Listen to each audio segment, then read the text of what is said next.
Hi guys, welcome back to Griffin's Gaming Guide. There's a lot of games confirmed for release in 2021 for the PS5. Here are 10 of the best that we know about with confirmed 2021 release dates.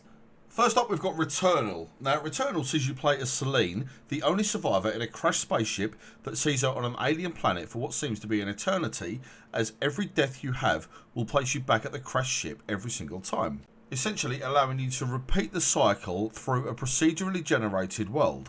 As you progress through the game, you're going to learn the enemy attack patterns and mannerisms. However, learning enemy placement is very difficult, as like I just said, it's a procedurally generated world, which basically means it's going to be different near enough every single time that you revive. Now, Returnal is ultimately a massive game of patience, as the enemies that you're going to encounter, especially on say your first 10 or 20 deaths, are designed to kill you and put you straight back to the start, so that you can play through in a different kind of, it's not a different world, but it's a very different setup to the way you would have played last time. As you progress through Returnal, you're going to find little parasites that can link themselves onto your body that are kind of risk reward. You might have some that can heal you more when you pick up health restoring items, or be more of a detriment as they could say damage you every time you make a dash. So they kind of, you need to be very tactical with the ones that you choose, and the ones that you do choose, you then need to be very careful, as their kind of risk, more often than not, seems to outweigh the reward. And Returnal is brought to you by Housemarque, the same creators behind Resogun, Alien Nation, Dead Nation, Nex Machina, so you will be going through a bullet hell game. And Returnal releases on the 30th of April 2021. Next up, we have Resident Evil Village. Now, Resident Evil Village is the 8th numbered title in the series and is set to be one of the best yet, both visually and story-wise. Ethan Winters makes a return from Resident Evil 7 Biohazard and has to set off through another survival horror adventure in search of none other than the legendary Chris Redfield. Now, when Chris turns up, he basically steals your daughter and does a runner with her to some European village, which is where the main game is set. Now, the village where the game is based basically sees you having to kind of go through 4 different areas that are controlled by varying kind of levels of mutated demonic beings. You have Alcina Dimitrescu, who is a very tall vampire lady, who, if you've ever heard of a thing called the internet, you would have definitely seen the pictures kind of going around of her over the last few months. You will also have to get through Salvatore Moreau, who commands a number of mermen, which can be found in a lake just next to where the main village is, which will definitely make for some very interesting combat against kind of creatures of the deep. We then have Donna Beneviento, who seems to rule from her mansion, basically controlling most of the game's actions as we seem to go through it. And finally, we have Carl Heisenberg, who controls a group of Lycans, which are basically very powerful werewolves. So all in all, we have some serious work and effort that we're going to have to go through in order to be able to even get a little bit of the way through Resident Evil Village. It is the defining game in the survival horror genre. Resident Evil has always been at the absolute forefront of what it does. Now, we've definitely had some ropey entries, kind of Resident Evil 5, Resident Evil 6. They were a bit more on kind of like the action side of things, where you got zombies coming at you with guns and rocket launchers and all the rest of it. Resident Evil 7 kind of took everything back where it should be as a Resident Evil game, as survival horror. Resident Evil Village just capitalises on this and just takes things to the extremes. Now, Resident Evil Village is brought to you by Capcom, and given their track record of late, over the last couple of years, Capcom have seriously stepped things up. So, all we can do right now is just wait for the 7th of May 2021 when the game releases, and just hope that Capcom have stayed true to form and made this as good as it can be. Next up, we have Hood, Outlaws and Legends, which is essentially a heist simulator where up to 2 teams of 4 players work against each other as you work towards pulling off various heists throughout a medieval setting. Now, given the name Hood, Outlaws and Legends, it's obviously based around Robin Hood. Now, in Robin Hood, you have a fair few characters that you can play kind of alongside almost versions of those characters, like the Friar and obviously Robin Hood himself. You've also got the Sheriff of Nottingham that you need to fight at the end of every single heist. Now, this guy is basically an unkillable enemy. You can defeat him, but you can't defeat him permanently, so he's always going to be there at the end of the heist, regardless of what you do. Fortunately, as you play through these heists, you're going to have a lot of variety Depending on the playstyle that you want to go for, you can either go for stealth, or you can use magic and mysticism, or go all out warrior and just kind of chop your way through the area.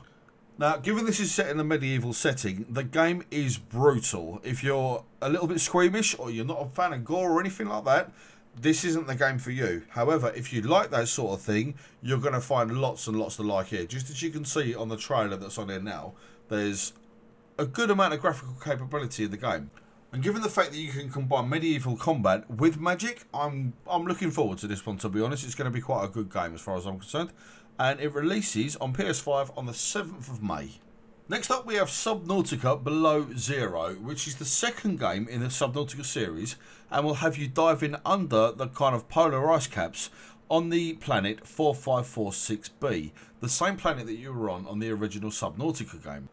Now, planet 4546b is an alien planet filled with mystery and intrigue. You're going to need to scavenge and craft supplies to help you survive the depths, whilst managing your hunger and thirst as you discover the secrets that lie below.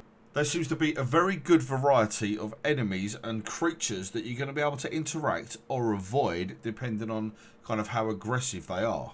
Now, I haven't actually had a chance yet to play the original Subnautica, but doing some research for Subnautica Below Zero, that's going to change very soon. I'm looking at getting Subnautica over the next couple of days and having a good sit down with it before Subnautica Below Zero releases on the 14th of May.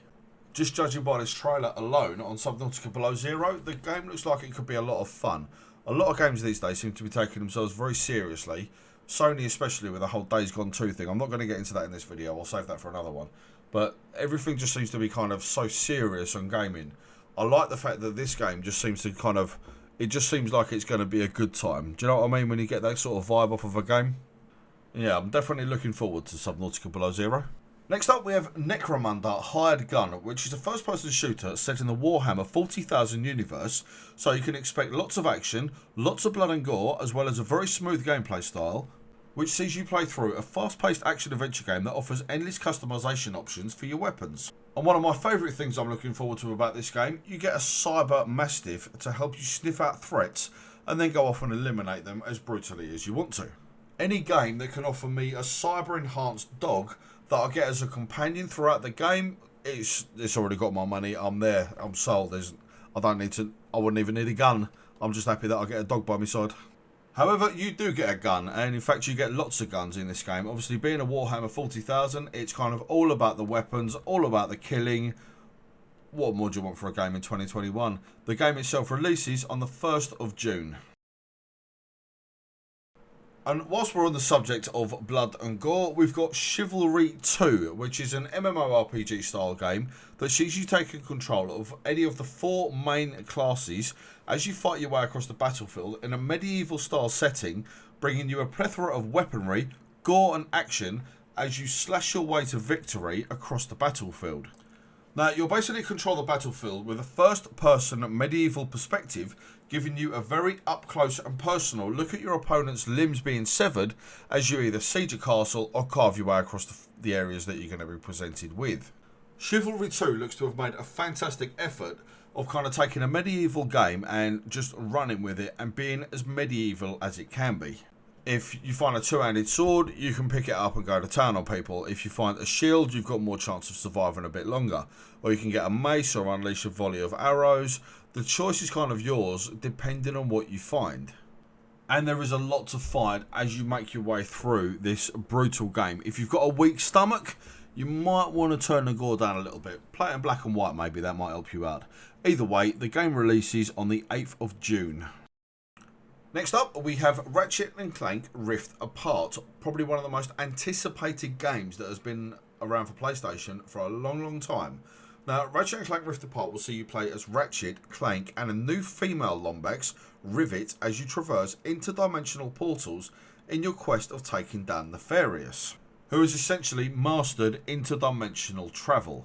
Now, one of the best things that I've heard of about Ratchet & Clank Rift Apart is the fact that the DualSense controller will play a major part in the immersion of the game with the adaptive triggers, as well as the varying rumble features as you use the weapons, and there are a lot of weapons in the game, each one crazier and more outlandish than the last.